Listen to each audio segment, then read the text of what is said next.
आज की कहानी शुरू होती है एक बिल्कुल नॉर्मल से आदमी से। नाम था आकाश और वो फूड सेफ्टी ऑफिसर था। रोज अलग जगहों पर जाकर खाना चेक करना, मिलावट पकड़ना और रिपोर्ट बनाना। उसकी नौकरी देखने में भले ही नॉर्मल लगती थी, लेकिन कई बार उसे ऐसी जगहों पर जाना पड़ता था जहां लोग आमतौर पर कदम भी नहीं रखते। और उसे पता नहीं था कि आज का दिन उसकी जिंदगी हमेशा के लिए बदल देगा। उस दिन सुबह आकाश को एक नई रिपोर्ट मिली। एक पुरानी दुकान का केस। नाम था शांति स्वीट्स। रिपोर्ट में लिखा था कि वहां की मिठाइयों में खतरनाक मिलावट होने की संभावना है। आकाश ने तुरंत फाइल उठाई, पता देखा और निकल पड़ा। शांति स्वीट्स शहर से बाहर पुराने इलाके में थी। ऐसा इलाका जहां शायद पहले रौनक रहती होगी, लेकिन अब सिर्फ बंद दुकानें, टूटे बोर्ड और सुनसान गलियां दिखाई देती थी। हवा भी जैसे वहां पास आने से डरती थी। दुकान तक पहुंचा। बोर्ड आधा टूटा हुआ था, धूल जमी थी और सबसे अजीब बात, दुकान बाहर से बिल्कुल बंद और बेजान लग रही थी।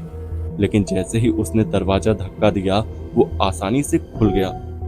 अंदर का माहौल ठंडा था, इतना ठंडा जैसे कमरे के अंदर किसी ने बरसों से खिड़कियां नहीं खोली हों।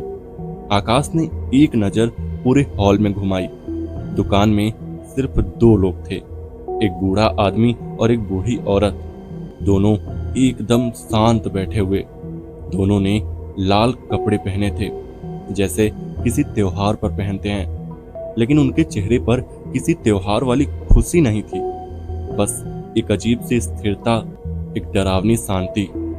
आकाश ने हाथ जोड़कर कहा, नमस्ते, मैं फूड सेफ्टी डिपार्टमेंट से हूँ, आपकी दुकान में चेकिंग करनी है। दोनों ने एक दूसरे की तरफ देखा और फिर धीरे से मुस्कुराए। उस मुस्कान में कुछ ऐसा था जो आकाश को अंदर तक हिला गया, जैसे उनकी आंखें कह रही हों कि उसे यहाँ नहीं आना चाहिए था। बूढ़ी औरत उठी और बिना कुछ बोले दुकान के काउंटर की तरफ गई। उसने एक प्लेट उठाई और उसमें कुछ मिठाइयां रखी।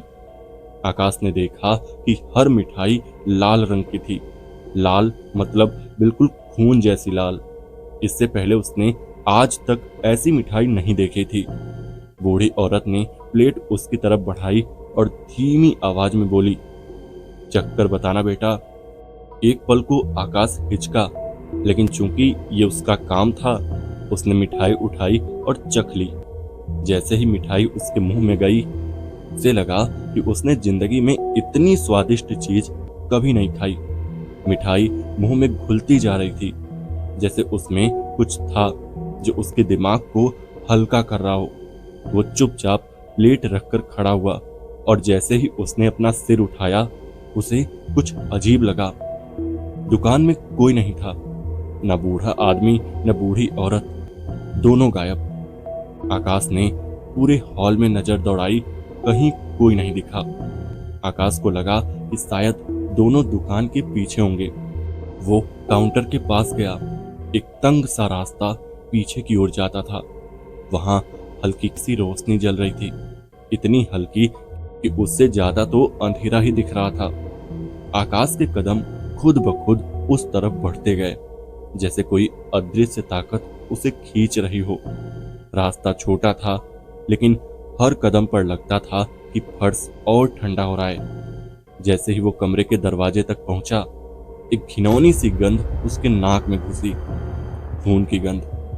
आकाश का दिल तेज धड़कने लगा। उसने हिम्मत करके दरवाजा थोड़ा सा खोला और अगले ही पल उसका पूरा शरीर जम गया। कमरे के अंदर वही बूढ़ा आदमी और वही बूढ़ी औरत खड़े थे, लेकिन अब उनका असली रूप सामने था। चेहरे पर लाल छींटे, हाथों में चाकू। उनके सामने एक आदमी पड़ा था, उसे काटा जा रहा था, उसका खून फर्श पर बह रहा था। कमरे में 3-4 लोग उल्टे लटके हुए थे। उनके शरीर से खून एक एक बूंद करके बड़े बर्तन में गिर रहा था, बर्तन जिनमें लाल खून भरा हुआ था। कमरे में सिर्फ खून की महक थी और हल्की सूखी सिसकियों की आवाजें। आकाश की सांस रुक गई, उसकी आंखें फटी की फटी रह गई। बूढ़ा आदमी धीरे से उसकी तरफ मुड़ा। उसकी आंखें काली थी, बिल्कुल काली। कोई सफेदी नहीं, कोई रोशनी नहीं, बस अंधेरा। बूढ़ी औरत धीरे धीरे मुस्कुराई। वही मुस्कान, वही जो दुकान में देखी थी, लेकिन अब और भी ज्यादा डरावनी। वो बोली, लाल मिठाई कैसी लगी बेटा? उसकी आवाज इतनी ठंडी थी कि आकाश को अपने शरीर में झुनझुनी महसूस हुई। दोनों उसकी तरफ बढ़ने लगे, एक एक कदम चलते हुए, जैसे अगले शिकार को पकड़ने का इंतजार कर रहे हों। आकाश पीछे हटने लगा। उसके पीछे दीवार थी। कमरा उसके चारों तरफ सिकुड़ता जा रहा था। उसने पूरी ताकत से खुद को मोड़ा। वो तेजी से बाहर की तरफ भागा। उसकी सांसें टूट रही थी, पैर कांप रहे थे, लेकिन डर उससे ज्यादा तेज था।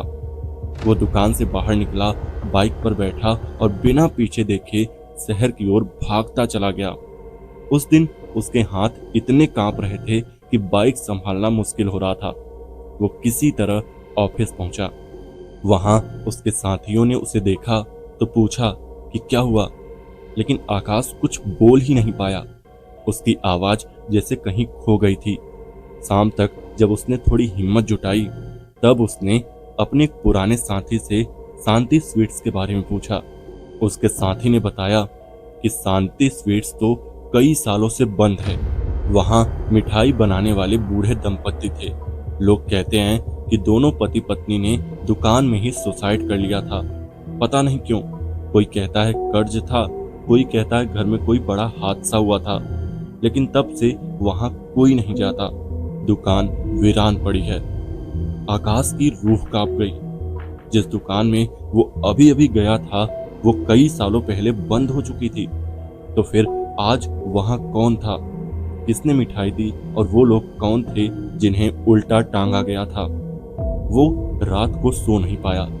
हर बार आंख बंद होती तो उसे वही लाल कपड़े पहने बूढ़ा और बूढ़ी दिखाई देते। वही मुस्कान, वही खून, वही लाल मिठाई। तो दोस्तों, कैसी रही ये कहानी हमें कमेंट करके जरूर बताइएगा। और चैनल पर नए हैं तो चैनल को यार सब्सक्राइब भी कर लेना। तो चलिए मिलते हैं ऐसी किसी और कहानी में, तब तक के लिए